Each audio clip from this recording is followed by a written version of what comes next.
ആരടാ നീ? ചോദിച്ചത് കേട്ടില്ല. ആരടാ നീ? എന്താടാ ഇത്? ന്യൂ ഇയറിന് വീട് പെയിന്റ് അടിക്കുന്നുണ്ടോ? വീട്ടു സാധനങ്ങളെല്ലാം എടുത്ത് വെളിയിൽ വെക്കുന്നു. എടാ വേണു, നോക്കടാ, വീട്ടിലുള്ള സാധനം എല്ലാം എടുത്ത് വെളിയിൽ വേണ്ടെന്ന് പറഞ്ഞാൽ നിങ്ങൾ കേൾക്കില്ലേ? ചേട്ടാ നിക്ക്. ആരടാ നിങ്ങള്? വേണോ, ഞാനാ എല്ലായിടത്തും വെളിയിൽ വെക്കാൻ പറഞ്ഞത്. ശിവദാസൻ ചേട്ടന്റെ വീടായത് കാരണം സാധനങ്ങളൊന്നും കേടാകാതെ പതുക്കെ എടുത്തു വെക്കുന്നത്. ആരുടെ വീട്ടിലെ സാധനങ്ങൾ ആര് വെളിയിലെടുത്ത് വെക്കുന്നു? ഇന്നലെ വരെ ഇത് നിന്റെ വീട്, ഇന്ന് ഇത് എന്റെ വീട്. എന്താണോ താൻ പറയുന്നത്? ഇവന്റെ അച്ഛൻ ഇവന് വേണ്ടി കൊടുത്തിട്ട് പോയത് ഈ വീടൊന്നു മാത്രമാ. ഈ വീടിന്റെ ആധാരമൊക്കെ എന്റെ കയ്യിലാണല്ലോ തന്നിട്ട് പോയത്. ഏതാ നിങ്ങൾക്ക് വെറുതെ അല്ല മോനെ, 50 ലക്ഷം രൂപ കൊടുത്തിട്ടാ 6 മാസത്തിനുള്ളിൽ പൈസ തന്നിട്ട് ഈ വീടിന്റെ ആധാരം തിരിച്ചെടുത്തോളാമെന്ന് പറഞ്ഞതാ. കാരണം 6 മാസം ഞാൻ ജയിലിലായിരുന്നു. ശിവദാസൻ ചേട്ടൻ ഏതോ ചെക്ക് തന്നിട്ട് പോയെന്ന് നമ്മുടെ പയ്യൻ പറഞ്ഞു. പക്ഷെ ബാങ്കിൽ പൈസ ഇല്ലാത്തതുകൊണ്ട് ചെക്ക് ബൗൺസ് ആയി പോയി വീണു. അതാ ഞാൻ ഇപ്പൊ ഇങ്ങോട്ട് വന്നേ. അച്ഛൻ മേടിച്ച കടത്തിന് മോനം ചെയ്യാനാ ഇങ്ങനെ ചോദിക്കുമെന്ന് അറിയാം, അതുകൊണ്ടാ വിസ്തരിച്ച് ഞാൻ എല്ലാം എഴുതി മേടിച്ചത്. അത് താടോ. എന്റെ അച്ഛൻ മേടിച്ചു, താൻ കാശ് കൊടുത്തു, ഓക്കെ. എന്റെ അച്ഛനിപ്പോ ഇല്ലല്ലോ. പക്ഷെ മോനെ ഞാനില്ലേ, എന്നോട് ചോദിച്ചതാ. കറക്റ്റ് വേണു. ഇപ്പൊ നിന്നോട് തന്നെ ചോദിക്കാം, ഇപ്പൊ എന്റെ പൈസക്ക് എന്താ ഒരു മാർഗം? ഇപ്പൊ തന്നെ പറയാം. ഇനി ഒരാഴ്ചക്ക് എന്റെ കാശ് വീട്ടിൽ വരും. ഓ, നിന്നെ ഞാൻ വിശ്വസിക്കുക. എടാ വാ. 50 ലക്ഷം രൂപക്ക് എവിടെയാടാ പോകുന്നത്? ഇതുകൊണ്ട് മലേഷ്യക്ക് പോ. ചെക്ക് എന്താ ബൗൺസ് ആയെന്ന് തന്നവനോട് ചോദിക്കേ, എന്നിട്ട് കാശ് കൊണ്ടുപോവാ. എനിക്ക് ആവശ്യം വീടല്ല, പണമാണ്, പണം. വരട്ടെ. ഇതൊക്കെ ആരെ അടുത്ത് അകത്ത് വെക്കാൻ പോകുന്നത്? എടുത്ത് വെക്കാൻ പറ. അതെ, വേണു പറഞ്ഞത് കേട്ടില്ല. എല്ലാ സാധനവും എടുത്ത് വീട്ടിൽ വെക്കേ. അതെ, പണം കിട്ടിയില്ലെന്ന് വെക്കേ, വീട് ലേലത്തിന് വെക്കും ഞാൻ. വരട്ടെ. ഇതിൽ നിന്ന് കിട്ടുന്ന വാടക എന്നാ കുടുംബം കഴിഞ്ഞിരുന്നത്. അതിനും തന്നു നിങ്ങളുടെ ഭർത്താവ് ഒരു പണി. ഗോച്ച ഇൻഡസ്ട്രീസിൽ നിന്ന് 4-5 ചെക്ക് പാസ്സായിട്ടുണ്ട്. 4 ചെക്ക് പാസ്സായി എൻ്റെ അച്ഛൻ പണം എടുത്തിട്ടുണ്ട്. ഈ ഒരു ചെക്ക് മാത്രമാണ് സ്റ്റോപ്പ് പേയ്മെന്റ് ആയിരിക്കുന്നത്. ഒരു പക്ഷെ നിന്റെ അച്ഛൻ മുങ്ങിയ കാര്യം അയാൾ അറിഞ്ഞ് എന്തിന് വേസ്റ്റായി പൈസ ഇടണമെന്നോർത്ത് സ്റ്റോപ്പ് ചെയ്തതാണോ? വിറ്റ്നസ്സായി ചെക്കുണ്ട്.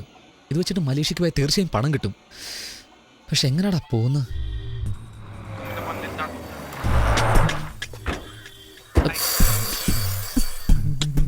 അപ്സ്, കാർ റിപ്പയർ ചെയ്ത കാശ് തന്നെ ഭായി വാങ്ങാത്ത വലിയ കാര്യം. ഈ കണ്ടീഷനിൽ കാർ അവർക്ക് തന്നെ വിൽക്കണമെന്നാണോടാ? അതിനല്ലടാ ഞാനുള്ളത്. കാറ് വിറ്റതുപോലെയാകും, കടം തീർത്തതുപോലെയാകും, പിന്നെ നമുക്കും ഒരു എമൗണ്ട് എക്സ്ട്രാ കിട്ടും. Hello, no no no no no, നടക്കില്ല. 4 ലക്ഷത്തിൽ നിന്ന് ഒരു പൈസ കുറയാൻ പറ്റില്ല. ബോൾട്ട് ടൈറ്റ് ആണ് ഭായ്. ഒരു ചുറ്റി എടുത്ത് തലക്കടിക്കും, തീർന്നോളും. ഞങ്ങളുടെ വണ്ടിയാണ് ജയിച്ചതെന്നറിഞ്ഞ് TVS കാർ ചോദിച്ചു, JK ടയർസുകാർ ചോദിച്ചു, MRF കാർ ചോദിച്ചു. പക്ഷെ ഞങ്ങൾ കൊടുത്തില്ല കേട്ടോ. കാരണം ഈ വണ്ടി വിറ്റിട്ട് വേണം ഞങ്ങൾക്ക് വെള്ളം അടിക്കാൻ. അത്രയ്ക്ക് ബുദ്ധിമുട്ടൊന്നും ഞങ്ങൾക്കില്ല. പിന്നെന്താണോ റേസ് കാറിന് ഇങ്ങനെയാണോ വില പറയുന്നത്? ഇതെന്തോ കടൽ തീരത്ത് കപ്പലിന്റെ കച്ചവടം പോലെയുണ്ട്. വാടാ വാ ബായ്. 4 ലക്ഷത്തിന് ഒരു പൈസ കുറയില്ലെന്നാ ഞാൻ പറഞ്ഞത്. അവനത് 3 ലക്ഷത്തിന് ചോദിക്കുന്നു. നല്ല വിലയല്ലായിരുന്നോ? കൊടുക്കാൻ പാടില്ലായിരുന്നോടാ? ഇപ്പൊ പറഞ്ഞില്ലേ 3 ലക്ഷം. ഓക്കെ, കാർ തന്നേക്കാം, എമൗണ്ട് തന്ന് വിട്ടേര്. ഏത് ഈ ഡബ്ബയോ? എന്താ ബൈ ഡബ്ബാന്ന് പറയുന്നേ? What do you mean? എടാ വേണു, ഈ കാറിൽ നിന്നെ റേസി ജയിപ്പിച്ചത് ഏത് സാധനവും 4 ദിവസം ഇടപഴകിയാൽ അത് നമ്മുടെ കുടുംബത്തിലെ അംഗമോ? എന്തിനധികം ആ കിടക്കുന്നില്ലേ ആ സെന്റിമെന്റ്സ് 50 വർഷമായിട്ട് ഞാൻ മെയിൻറ്റെയിൻ ചെയ്യും. വേലക്കാരെടുത്ത് 50 വർഷത്തെ സെന്റിമെന്റ്. അംബാസഡറിന്റെ കാര്യമാടാ. മലേഷ്യയിലുള്ള ഒരു തന്റെ അച്ഛന് പൈസ കൊടുക്കാനുണ്ട് ഭായി. അത് വാങ്ങാൻ ഉടനെ മലേഷ്യക്ക് പോകണം, ഇല്ലെങ്കിൽ വീട് ലേലത്തിൽ പോവും. മലേഷ്യക്ക് പോകണമെന്നോ? അതിന് തന്നെ കാറ് വിൽക്കുന്നേ. കുരുവിയായിട്ട് പോകാവോ? കുരുവിയോ? കുരുവി എന്ന് പറഞ്ഞ മോശപ്പെട്ട ജോലിയൊന്നും അല്ല. ആ നാട്ടിൽ നമ്മുടെ ആളുകൾ ഒരുപാട് പേരുണ്ട്. അവർക്ക് ആവശ്യമുള്ള തുണികൾ, പഴങ്ങൾ, അതുപോലുള്ളവ ഇവിടെ നിന്ന് എടുത്തു കൊണ്ടുപോകും. അതുപോലെ തന്നെ ഇലക്ട്രോണിക് ഗുഡ്സ്, സെന്റ്, ഇതെല്ലാം അവിടെ നിന്ന് ഇവിടെ കൊണ്ടുവരും. ആരെയോ കാണുമെന്ന് പറഞ്ഞല്ലോ, അവരെ കാണാനും പറ്റും, ഞങ്ങൾക്ക് പൈസയും കിട്ടും. പോകുന്നോ? ഓക്കേ ബൈ, ഞങ്ങൾ കുരുവിയായി പറക്കുന്നു.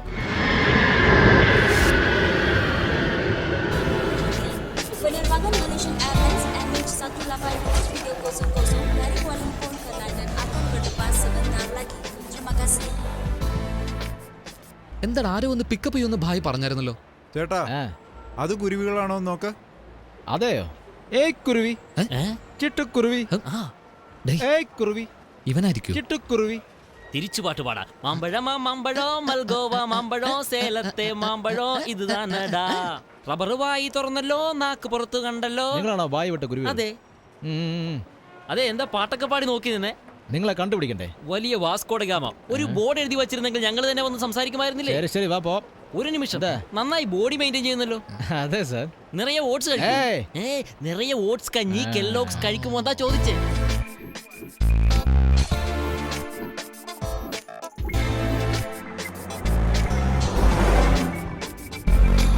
മാമ്പഴവും പട്ടസാരി എല്ലാം ആവശ്യത്തിനുണ്ട് ചേട്ടാ. ആ ശരിയാടാ, ഏതോ കാർ ആയിട്ട് ഒരു ചോദിച്ചല്ലോ, കൊടുത്തേ. ശരി ചേട്ടാ. പോകുന്ന വഴിയിലാണ് ബുക്ക് ബിങ്തോങ് ഉള്ളത്. ബുക്കി ബിന്ദോങ്ങോ? അവിടെയാണ് പാണ്ട് ലോഡ്ജ് ഉള്ളത്. ആ. അവിടെയാണ് നിങ്ങൾ താമസിക്കുന്നത്. അവിടെ ഇറക്കി വിടാം. വൈകുന്നേരം ടിക്കറ്റും ചരക്കും വരും. ഓക്കെയാ? അതെല്ലാം ഓക്കെ. ഈവനിങ് എങ്ങനെ? എന്നുവെച്ചാ അയ്യോ, എന്താ അവനെ വിളിച്ച പോലെ ദേഷ്യപ്പെടുന്നേ? ഞങ്ങൾ മലേഷ്യയിൽ ആദ്യമായിട്ടാ. ഈ അഡ്രസ് എവിടാന്ന് പറഞ്ഞാൽ ഉപകാരമായിരുന്നു. എന്താ അഡ്രസ് ഒന്ന് വായിച്ചേ.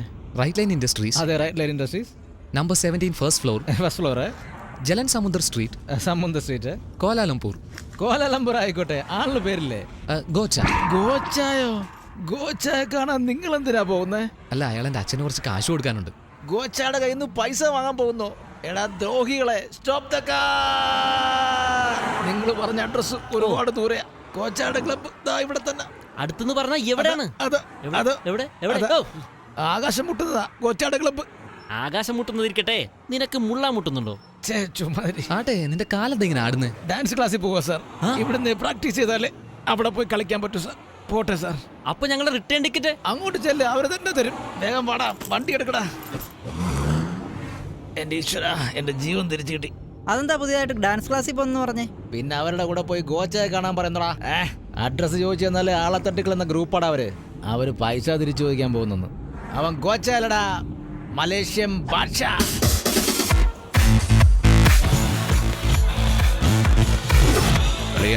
അപ്പൊ നമുക്ക് പോവാം. പോയിക്കോ, ഞാനവിടെ കണ്ടിട്ട് വരാം. ശരി, വേഗം കണ്ടിട്ട് പോവാം.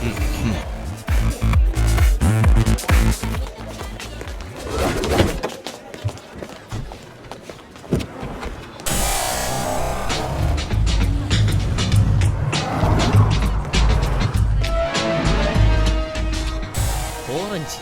എന്നടാ ഗോച്ച ജ്യൂസ് കട നടത്തുന്നു? ഹായ്, ഡ്രംസ് ശിവമണി എനിക്ക് കൊടുത്താ. Oh no, only for couples. എന്താണ് കക്കൂസി പോണ 20 രൂപയോ? ഞാൻ മലപ്പുറത്ത് പോയിട്ട് പോയിക്കോളാം. No, please leave. No, we go meet ഗോച്ച. No, this is club ഒരു rules. പെണ്ണില്ലാതെ അകത്തോട്ട് വിടുന്നില്ലല്ലോ. ഇനിയിപ്പോ നമ്മൾ എന്ത് ചെയ്യും?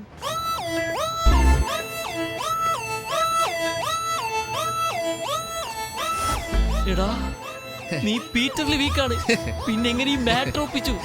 സത്യം പറഞ്ഞു. അതേടാ, സത്യം പറഞ്ഞ എനിക്കായ ഒരു ഊട്ടി ആപ്പിൾ തന്നെ ഉരുട്ടിക്കൊണ്ട് വന്നു.